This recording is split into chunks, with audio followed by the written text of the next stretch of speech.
અત્યારે જે આંદોલન કરવામાં આવ્યું ગાંધીનગર સુધી ના પહોંચ્યું, આ આંદોલનને તમે કઈ રીતના જોઈ રહ્યા છો?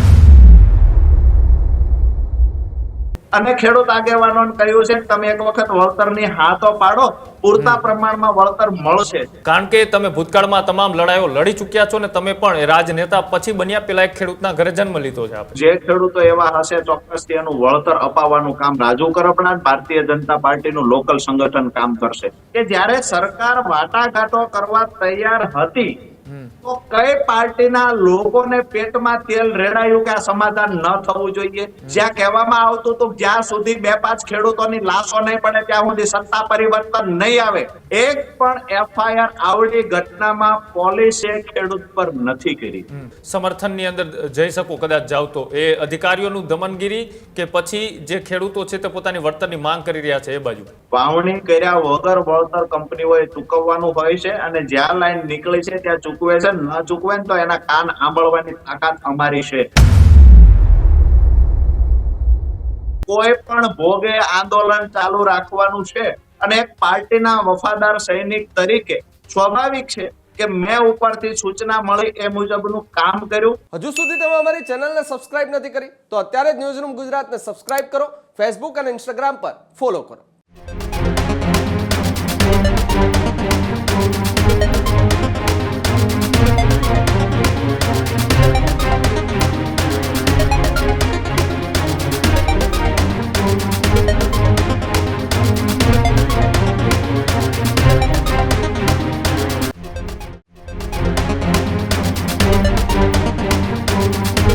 અત્યારે એક જે લડત ચાલી રહી છે એ જેતપર ગામના ખેડૂતો હોય કે પછી તમારા જ વિસ્તારના કોટ ગામના ખેડૂતો હોય, જે હાઈટેન્શન લાઈન એ ખેડૂતોના ખેતરમાંથી નીકળી રહી છે.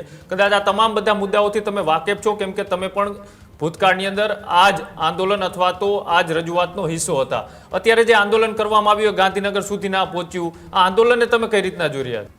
મને એવું લાગે છે કે જ્યારે પણ ભૂતકાળમાં આંદોલનો થતા આ પહેલું એવું આંદોલન છે કે સરકાર તરફથી સહયોગ મળ્યો છે, સંપૂર્ણ રીતે સહયોગ મળ્યો છે. અચ્છા, કેવો અહીંની સહયોગ? વાકેફ શું નથી એની વાત બી હું કરું તમને, પણ જ્યારે આંદોલન થતું એટલે અહીંયાથી જ્યારે ખેડૂતોએ ટ્રેક્ટર રેલીની જાહેરાત કરી, કોઈ ખેડૂતને રોકવાનો પ્રયત્ન નથી થયો. અમદાવાદ SP રિંગ રોડ સુધી ગાંધીનગરની નજીક ખેડૂતો પહોંચ્યા. ક્યાંય ને કે ખેડૂત આગેવાનોએ જે વાત કરી છે એ જ વાત પર આવીએ તો આખા કાર્યક્રમ કે આખા આંદોલનને જેને આગેવાની કરી છે એવા પાલભાઈ આંબલિયા એના મોઢે ખુદ સ્વીકારતા કે સરકારે વાટાઘાટો માટે સમય આપ્યો છે. સરકારે કહ્યું છે કે અમારી ટીમ, અમારી સમિતિ, અમે એક ટીમને તમારી સાથે ચર્ચામાં બેસાડીએ છીએ, ખેડૂતને અન્યાય ન થાય એના માટે, સમાધાન માટે આપણે સૌ બેસીએ. અહીંયાથી ટ્રેક્ટર લઈને જે લોકો જતા હતા એને પોલીસે ફૂડ પેકેટ આપ્યા છે, જમવાની ચિંતા કરી છે, પાણી આપ્યું છે, છાસની બોટલો આપી છે. કદાચ આ ઐતિહાસિક ઘટના હશે. અચ્છા રાજુભાઈ, એ બધા દ્રશ્યો અમે જોયા હતા, અમે પણ ત્યાં હાજર હતા. પણ પોલીસે જે દમનગીરી કરી હતી, મહિલા ઉપર દંડાવાળી કરી હતી ને ખેતરમાંથી ભગાવ્યા હતા, એ સરાહનીય કામગીરી હતી. એ બધી બાબત પર હું કૃણાલભાઈ વાત કરીશ. ક્યારેય માત્ર વખાણ કરવાની વાત નહીં કરું. હું આજે પણ કહું છું કે અહીંયા જયારે સાપકડાના ખેડૂતોને ખેડૂત આગેવાનો અથવા અમુક રાજકીય પાર્ટીના લોકોએ ભડકાવ્યા હતા તમે વળતર નહીં લેતા, વળતર ઓછું આવે છે, તો પણ જયારે વળતર લેવાની વાત અમે લોકોએ સમજાવી છે અને ખેડૂત આગેવાનોને કહ્યું છે કે તમે એક વખત વળતરની હા તો પાડો, પૂરતા પ્રમાણમાં વળતર મળશે. અઠવાડિયા પહેલા જે સાપકડા એટલે હળવદ તાલુકાના ખેડૂતો જે વળતર માટે આનાકાની કરતા, એ લોકોને જયારે વળતર લેવાની ખેડૂતોએ હા પાડી તો 32 લાખ થી લઈ અને 60 લાખ રૂપિયા સુધીનું વળતર ખેડૂતોને ચૂકવાયું છે. તેમ છતાંય હું એવું નથી કહેતો કે આ વળતર છે એ પરિપૂર્ણ છે. હું આજે પણ કહું છું કે અમારા ખેડૂતોને જે બી વળતર મળશે એમાં ક્યાંક ને ક્યાંક હજુ ખૂટે છે. હજુ કંપનીઓ વધારે વળતર આપે તો વધારે સારું છે અને સરકાર પણ એના માટે ચિંતિત છે. બીજી વાત એ કરું તમને, જે તમે વાત કરી, તો પહેલી વાત તો એ છે કે જ્યારે સરકાર વાટાઘાટો કરવા તૈયાર હતી તો કઈ પાર્ટીના લોકોને પેટમાં તેલ રેડાયું કે આ સમાધાન ન થવું જોઈએ? જ્યારે સરકારે ખુદે કહ્યું છે કે અમે વાતચીત કરવા તૈયાર છીએ, અમારે સમાધાન કરવું, ખેડૂતના મુદ્દા સાંભળવા છે, તો પણ ખેડૂતને ભડકાવી અને ગાંધીનગર લઈ જવાના ચોક્કસ પાર્ટીના લોકોએ પ્રયત્ન કર્યા છે. હું પણ ભૂતકાળમાં એ પાર્ટીમાં હતો જ્યાં કહેવામાં આવતું હતું જ્યાં સુધી 2-5 ખેડૂતોની લાશો નહીં પડે ત્યાં સુધી સત્તા પરિવર્તન નહીં આવે. આવી એકદમ નિમ્ન કક્ષાની રાજનીતિ કરનારા લોકોએ ખેડૂતને ગાંધીનગર સુધી લઈ જઈ અને ખેડૂત આંદોલનને પોતાના રાજકીય રોટલા શેકવા માટે સરકાર અને ખેડૂત વચ્ચે સમાધાન ન થવા દેવાનું કામ કોઈએ કર્યું હોય તો અમુક પાર્ટીના લોકોએ કર્યું છે. વધારે વિશેષ વાત કાંઈ એ મુદ્દા પર મન નથી લાગતું કરવી જોઈએ. હવે ખેડૂતો સારી રીતે સમજી ગયા છે કે ખેડૂત માટે કોણ લડ્યું, કોણ બોલ્યું અને કોને રાજકીય રોટલા શેક્યા. મુદ્દાની વાત એ કરું, મુદ્દાની વાત કૃણાલભાઈ, કે જ્યાં અહીંયા વાત આપે કરી કે પોલીસના વલણની, એક પણ એફઆઈઆર આવડી ઘટનામાં પોલીસે ખેડૂત પર નથી કરી. ખેડૂતને ક્યાંય ડિટેન કરીને રોડ ચક્કાજામ કર્યો હોય તો ખેડૂતને ડિટેન કરીને પોલીસ લઈ ગઈ હોય તો 2 કલાકમાં આગળ લઈ જઈને છોડી મૂક્યા છે, સમજાવવાના પ્રયત્ન થયા છે. અન્ય પાર્ટીના નેતાઓ જે આજે ખેડૂત માટે લાગણી દર્શાવે છે એમને હું તમારા માધ્યમથી પૂછવા માંગુ છું કે એમની પાર્ટીની સરકાર જે રાજ્યમાં હોય ત્યાં 60 લાખ રૂપિયા સુધીનું વળતર હાઈ ટેન્શન લાઈનમાં ચૂકવાનું હોય એવો એક દાખલો આપે. હું 1 કરોડ રૂપિયા સુધીના વળતરના 50 થી વધારે દાખલા આપી શકું. મિનિમમ 30 લાખ વળતર ચૂકવાના એવા હજારો ખેડૂતોના નામ આપી શકું. માત્ર ગુજરાતમાં આવી અને અહીંયા ગુજરાતના ખેડૂતોને ભડકાવી રાજકીય રોટલા શેકનાર લોકોને કહીએ છીએ કે આજ ભારતીય જનતા પાર્ટીની સરકાર ખેડૂતોના હિતમાં ટૂંક સમયમાં નિર્ણય લેવાની છે, કાયમી ધોરણે પોલિસી બનાવવા જઈ રહી છે. અમે સરકારમાં 2 વખત મુખ્યમંત્રીને હું મળ્યો છું, નાયબ મુખ્યમંત્રીને પણ મળ્યો છું, કૃષિ મંત્રીને પણ મળ્યા છીએ. સરકાર એના માટે ચિંતિત છે અને સૌથી વધારે એક ખેડૂતના દીકરા તરીકે જ્યાં સુધી આ પરિણામ ન મળે ત્યાં સુધી મને પણ ચિંતા છે અને અપેક્ષા છે અને ભરોસો છે કે આવનાર સમયમાં અકલ્પનીય વળતર મળશે ને એવી પોલિસી બનશે. ફરી વખત ખેડૂતોએ રોડ પર નહીં ઉતરવું. અચ્છા, બિલકુલ. રાજુભાઈ, મારો સવાલ એ પણ છે કે જે જેતપર ગામ અને કોટ ગામની જે અત્યારે સમસ્યા ચાલી રહી છે, દમનગીરી અધિકારીઓ કરી રહ્યા છે, આ જે આખો વિવાદ છે તેમાં તમે કઈ તરફ અત્યારે સમર્થનની અંદર જઈ શકો કદાચ જાવ તો? એ અધિકારીઓનું દમનગીરી કે પછી જે ખેડૂતો છે તે પોતાની વળતરની માંગ કરી રહ્યા છે એ બાજુ? ખેડૂતોની માંગ છે વળતરની. અચ્છા, તો જો આ ખેડૂતોની માંગ યોગ્ય હતી તો રાજુ કરપડા એક ખેડૂતના દીકરા તરીકે એ જેતપર ગામના મેદાનમાં અથવા તો એ ગામના લોકોને ભેગા કરીને ત્યાં એવું ના કહી શકે કે ભાઈ સરકાર આનો યોગ્ય નિર્ણય કરશે, અત્યારે આંદોલનની જરૂર નથી, કારણ કે તમે ભૂતકાળમાં તમામ લડાઈઓ લડી ચૂક્યા છો ને તમે પણ રાજનેતા પછી બન્યા, પેલા એક ખેડૂતના ઘરે જન્મ લીધો છે આપણે. એક વાત એ કરું કે વાત છે ખેડૂતના વળતરની, તો પૂરતા પ્રમાણમાં વળતર મળવું જોઈએ એ વાત સાથે હું સહમત છું. અચ્છા, બીજી વાત કે મારી વાત પૂરી કરું. કોંઢ ગામના ખેડૂતોને સાથે રાખી અમે મુખ્યમંત્રીને મળ્યા છીએ. તકલીફ એ છે કે ખેડૂતો સાથે કોંઢ ગામમાં મને હીરો બનતા નથી આવડ્યું એ તકલીફ છે.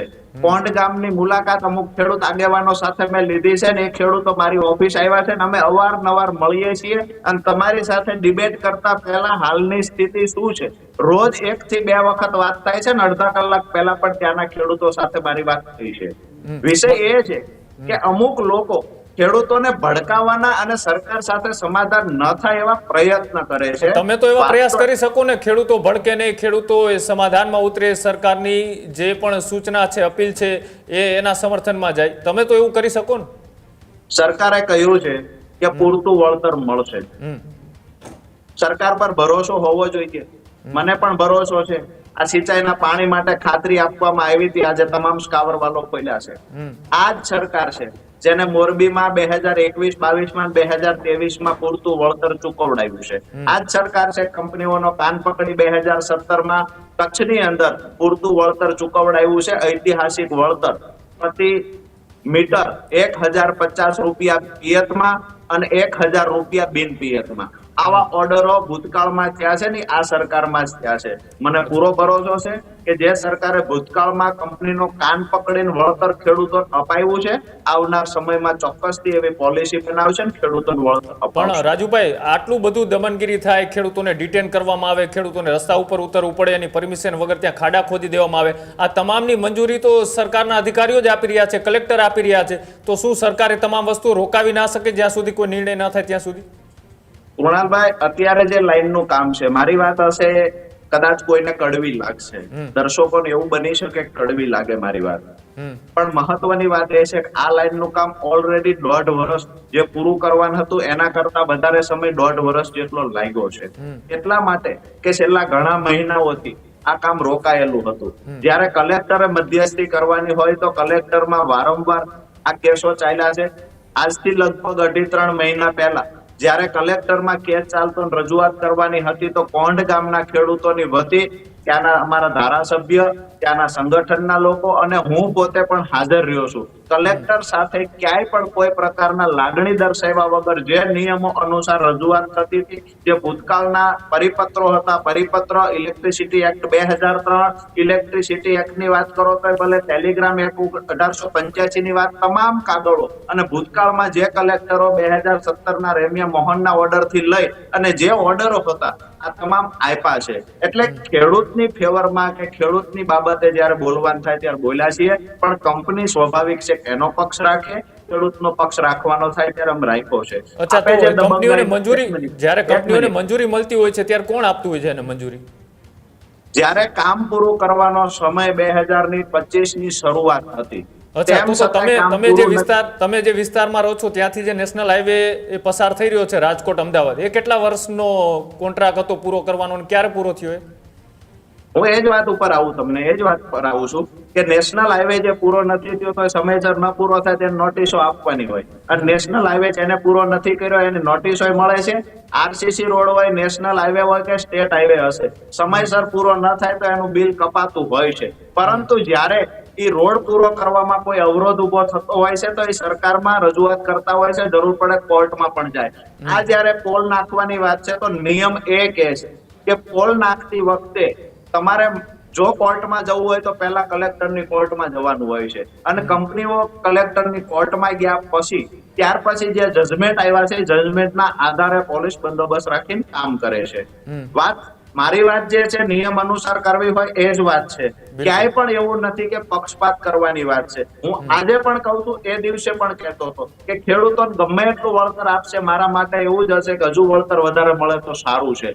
વાત કરીએ દબંગગીરીની, તો આજથી 1 વર્ષ પહેલા પંજાબમાં મારીને તોડી નાખ્યા ખેડૂતના ઝૂંપડા, ખેડૂતના જે બંબુથી જે આંદોલન ચાલતું એ બધું રાત્રે જેસીબી થી પાડી દીધું. અહીંયા એ નથી થયું. ભૂતકાળમાં અહીંયા જ ગુજરાતની અંદર જ ભૂતકાળમાં 17 થી વધારે ખેડૂતોને ગોળીએ દીધા છે બીજી પાર્ટીની સરકારમાં. અહીંયા એ નથી થયું. તમે મેં વિડીયો જોયા છે, બહેનો પોલીસ મહિલાઓ સાથે મારામારી કરે છે. એ બહેનોના વખાણ સરકારે કર્યા છે, આપણે કરીએ છીએ. પોલીસ સાથે મારામારી કરે છે, એનો વિડીયો જબરજસ્ત ચલાવવામાં આવે છે. ક્યાંય કોઈએ પોલીસે કાર્યવાહી કરી ખરા બેન ઉપર? હું એવા વિડીયો તમને બતાવું કે પોલીસ કર્મચારીઓ ઉપર ગાળાગાળી કરી લીધી હોય, કોઈએ કોલર પોલીસનો પકડી લીધો છે, અધિકારી ડીવાયએસપી કેડરના અધિકારીના કોલર ખેડૂતે પકડ્યા, કોઈ પર કેસ થયો છે ખરા? શા માટે આપણે માત્ર નેગેટિવ વાત કરીએ? તમને જે જેલમાં નાખવામાં આવ્યા હતા યોગ્ય હતું ને બધું કાર્યવાહી? એ વાત જો દરેક મુદ્દાની વાત કરવા કૃણાલભાઈ મારી તૈયારી છે, દરેક મુદ્દા, દરેક પ્રશ્નના જવાબ આપવા માટે. તમે મેં વિડીયો જોયા છે, પોલીસ સાથે ઘર્ષણ થયું, સિંગલ એફઆઈઆર નથી થઈ. હળદળની વાત જો કરવી હોય તો હળદળ વખતે મેં ખુલીને કહેલું, રાષ્ટ્રીય નેતૃત્વને, સ્ટેટ નેતૃત્વને કહેલું કે આ જગ્યા પર હું પહોંચવા આવ્યો છું, પરંતુ ત્યાં ઘર્ષણ થાય એવી સ્થિતિ છે, આપણે મંજૂરી લીધેલ નથી, અને આ આંદોલનની તારીખ બદલીને આપણે બીજી નવી તારીખ આપીએ. રાષ્ટ્રીય નેતૃત્વ દ્વારા કહેવામાં આવ્યું કોઈ પણ ભોગે આંદોલન ચાલુ રાખવાનું છે, અને એક પાર્ટીના વફાદાર સૈનિક તરીકે સ્વાભાવિક છે કે મેં ઉપરથી સૂચના મળી એ મુજબનું કામ કર્યું. અને આજે દુઃખ સાથે કહેવું પડે, જ્યારે લોકો ઉદાહરણ આપે હળદળ વાળું ન થાય એ ધ્યાન રાખજો. સૌથી વધારે દુઃખ ખેડૂતના દીકરા તરીકે મને થાય છે. બીજી વાત એ પણ કરું કે જે ખેડૂતો તે આંદોલનમાં આવ્યા જેની પર કેસ થયો, એ ખેડૂતો માટે એ દિવસે પણ રાજુ કરપડે લડ્યો છે, આજ પણ એ ખેડૂતના વકીલો રાખવા માટે હું જ છું. કોઈ પાર્ટીના લોકો આજે ખેડૂત માટે લાગણી બતાવે, સુરેન્દ્રનગરમાં અહીંયા મહાપંચાયત કરવાની જાહેરાતો કરે છે, હળદળ વાળા ખેડૂતને પૂછ્યું ખરું તમારા વકીલનું શું થયું છે? તમારી લાગણીઓ હોય તો ત્યાં પણ થોડી દર્શાવો. ત્યાં તો રાજુ કરપડા જ ખેડૂતોની સાથે એ દિવસે ઉભો તો આજે ઉભો છે. મને ખબર પડી જ્યારે રાષ્ટ્રીય નેતૃત્વના શબ્દો હતા 2-5 ખેડૂતની લાશ પડશે ને તો સત્તા પરિવર્તન આવશે, એ દિવસે મેં નક્કી કરી લીધું કે ખેડૂતના વિરોધી આ લોકો છે, આ લોકોની સાથે ક્યારેય કામ ના થઈ શકે. અમુક લોકો એની વાતને સહયોગ આપતા. રાજુભાઈ, એ તૈયારી સાથે આખા પ્રી પ્લાનિંગ થી તમને ત્યાં મોકલવામાં આવ્યા હતા? એ વાત તો એટલા માટે ન કરી શકાય. ઈચ્છતું તું જે પાર્ટીમાં હું હતો એનું નેતૃત્વ ઈચ્છતું હતું કે અહીંયા ઘર્ષણ મોટું થાય, પણ ઉપરવાળાની કૃપાથી અમારા ખેડૂતોનો પણ બચાવ થયો. ઈજા ન થઈ લાંબી કોઈની, પોલીસ કર્મચારીઓને પણ કોઈને ઈજા ન થઈ. એમની વાત એટલી હતી કોઈ પણ ભોગે અહીંયા કઈક વધારે કોઈને ઈજા થાય અથવા કોઈનું અવસાન થાય એ મુદ્દે રાજનીતિ કરીને ગુજરાતમાં સરકાર બદલવાનું કામ કરીએ, પરંતુ ઉપરવાળાનો કઈક સહયોગ હશે. અને મને સમયસર આંખ ખુલી તો હળદરની એક ઘટના પછી હું સમજી ગયો, અને આવનાર સમયમાં ગુજરાતની જનતા પણ સમજી જશે. અને જે એસપી રિંગ રોડ અમદાવાદ ને ગાંધીનગર વચ્ચે જે ઘટના બની છે 3 દિવસ પહેલા, એમાં પણ એ પાર્ટીના લોકોનો શું રોલ હતો એ ગુજરાતના ખેડૂતો સારી રીતે સમજી ચૂક્યા છે. એ બધું જાણ્યું, પણ રાજુભાઈ હવે એક રાજનેતા તરીકે નહીં પણ હવે એક સામાન્ય ખેડૂત તરીકે હું તમને પૂછું કે આવી કોઈ પણ જે ખેડૂતો સાથે દમનગીરી થતી હોય, કોઈ વિવાદ થતો હોય અને ખેડૂતે ગાંધીનગર જવા માંગતો હોય તો સરકાર એ તેમને કેમ રોકી રહી છે, કેમ પરમિશન નહીં આપી રહી? રાજ્યનું પાટનગર ગાંધીનગર છે, જનતાની સેવાઓ માટે ત્યાં નેતાઓ બેઠા છે, અધિકારીઓ બેઠા છે, મંત્રીઓ સંત્રીઓ મુખ્યમંત્રી બેઠા છે, તો એ કોઈ આતંકવાદી તો નથી, એ કોઈ હથિયાર લઈને તો ત્યાં જવાના નથી, તો પછી ગાંધીનગરની પરમિશન કેમ નથી મળતી ખેડૂતોને? ગાંધીનગરથી સરકારે તમામ ગામના આગેવાનોને બોલાવવા માટે આશ્વાસન આપ્યું. તમામ આગેવાનોને બોલાવવા, એની સાથે મીટિંગ કરવી, આવું હું નથી કહેતો. એ જ દિવસે ખેડૂત નેતા, જેને ખેડૂત આ આંદોલનનું હાઈ ટેન્શન લાઈનનું જે આંદોલન ચાલે છે એની આગેવાની કરી છે, એવા પાલભાઈ આંબલિયાના શબ્દો હતા કે સરકાર ખેડૂતો સાથે મંત્રણા કરવા તૈયાર છે.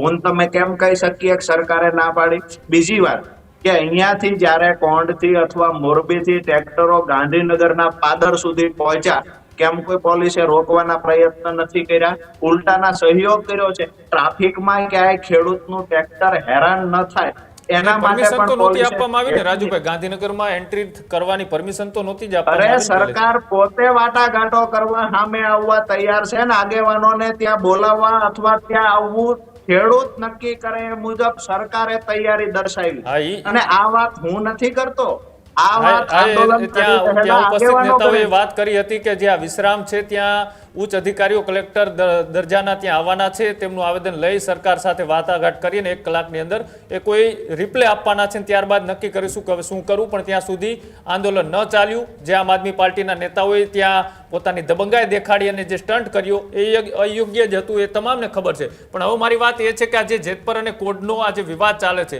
આ કેટલા દિવસની અંદર એ સરકાર આનો નિર્ણય લઈ શકે, કોઈ એવો અંદાજ ખરા તમને? હું માનું છું ત્યાં સુધી ટૂંક સમયની અંદર, વધારે કોઈ મહિનાઓ જશે એવો વાત નથી. ટૂંક સમયની અંદર નિર્ણય કઈ તારીખે કેમ લેવાશે એ તો સરકાર નક્કી કરશે, પણ ટૂંક સમયમાં ખેડૂતો માટે ખૂબ સારો ઐતિહાસિક નિર્ણય લેવાશે અને ફરી વખત ક્યારેય ખેડૂતોએ રોડ પર ન ઉતરવું જોઈએ એવો નિર્ણય લેવાશે. કાયમી ધોરણે સોલ્યુશન આવશે, પૂરતા પ્રમાણમાં ખેડૂતોને વળતર મળશે. અચ્છા, તો રાજુ કરપડાએ ખેડૂતોના સમર્થનમાં અથવા તો ખેડૂતોને આ સરકારની વાત પહોંચાડવા માટે જેતપર અથવા તો કોડની અંદર કોઈ આયોજન કરવાના ખરા? કે જે અત્યારે ચોમાસાનો સમય છે, કંપનીઓ દાદાગીરીથી અત્યારે સરકારનો કોઈ નિર્ણય નથી આવ્યો, તેમ છતાંય બીજા ખેતરોની અંદર શીલા ચિત્રી અંદરથી ટ્રક, જેસીબી જેવા વાહનો લઈ જાય છે. તમને ખબર હોય ચોમાસાની અંદર ખેતરની અંદર ખેડૂતોને કેટલું કામ હોય છે? એ વાતની ચોખવટ કરું કે જેના ખેતરમાં પણ કંપનીઓ વાહન લઈ જાય છે, વાવણી મોડી થાય છે, એ ખેડૂત વાવેતર નહીં કરે તો પણ કાયદો જે કહે છે નિયમ અનુસાર એ સિઝનનું વળતર વાવણી કર્યા વગર વળતર કંપનીઓએ ચૂકવવાનું હોય છે. અને જ્યાં લાઈન નીકળી છે ત્યાં ચૂકવે છે, ન ચૂકવે તો એના કાન આંબળવાની તાકાત અમારી છે. અને સરકાર પાસે પણ એ કંપનીઓ કોઈ પણ એવડી દબંગ નથી કે નિયમથી બહાર જઈને કઈ કામ કરશે. જેના ખેતરમાં હાલ કામ થતું હોય એને વાવણી ન થઈ શકે તો આવા અનેક ખેડૂતો છે રાજુભાઈ કે જેમને 2-3 વર્ષથી આ વળતર નથી મળ્યું. કદાચ એમના સમર્થનમાં ઉભા રહેશો આપ? કદાચ એવા ખેડૂતો કદાચ આવે એમ કે રાજુ કરપડા આટલા વર્ષો પહેલા અમારા ખેતરનો ઉપયોગ કર્યો તો હજી વળતર નથી મળ્યું. ન્યૂઝ રૂમના માધ્યમથી કહું છું, જે ખેડૂતો એવા હશે ચોક્કસથી એનું વળતર અપાવવાનું કામ રાજુ કરપડા ભારતીય જનતા પાર્ટીનું લોકલ સંગઠન કામ કરશે. કોઈનું કાંઈ અટકાતું હશે તો હું એની સાથે છું, એ ખેડૂતની સાથે, અને એને વળતર અપાવીશું. જી જી બિલકુલ, આભાર રાજુભાઈ જોડાવા બદલ. તમે જે આખી વિસ્તૃત ચર્ચા કરી, પાણી છોડાવવાનું કામ કર્યું, ખેડૂતો જે 50 ગામના હતા એની અંદર ક્યાંક અત્યારે ઉત્સાહનો માહોલ છે, અને સાથે જ જે નર્મદાના નીરે છોડવામાં આવ્યા ત્યાંથી એ વિસ્તાર કે એ વિસ્તારને ખૂબ પાણીની જરૂર હતી. રાજુ કરપડા સહિતના આગેવાનોએ રજૂઆત કરી, રાજ્ય સરકારે વાત સાંભળી, ગણતરીના દિવસોમાં પાણી છોડ્યું. બીજી બાજુ જે લડતે રાજુ કરપડા લડી રહ્યા હતા એ જ લડત અત્યારે કોઈ બીજા નેતાઓ લડી રહ્યા છે.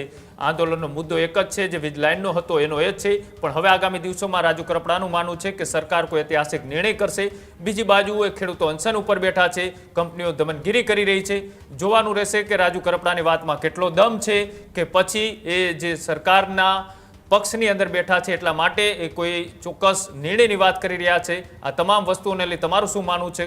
જો જાણતા હોય તો કોમેન્ટ બોક્સમાં અચૂક જણાવજો. જોતા રહેજો ન્યૂઝરૂમ. નમસ્કાર. હજુ સુધી તમે અમારી ચેનલને સબસ્ક્રાઇબ નથી કરી તો અત્યારે જ ન્યૂઝરૂમ ગુજરાતને સબસ્ક્રાઇબ કરો, ફેસબુક અને ઇન્સ્ટાગ્રામ પર ફોલો કરો.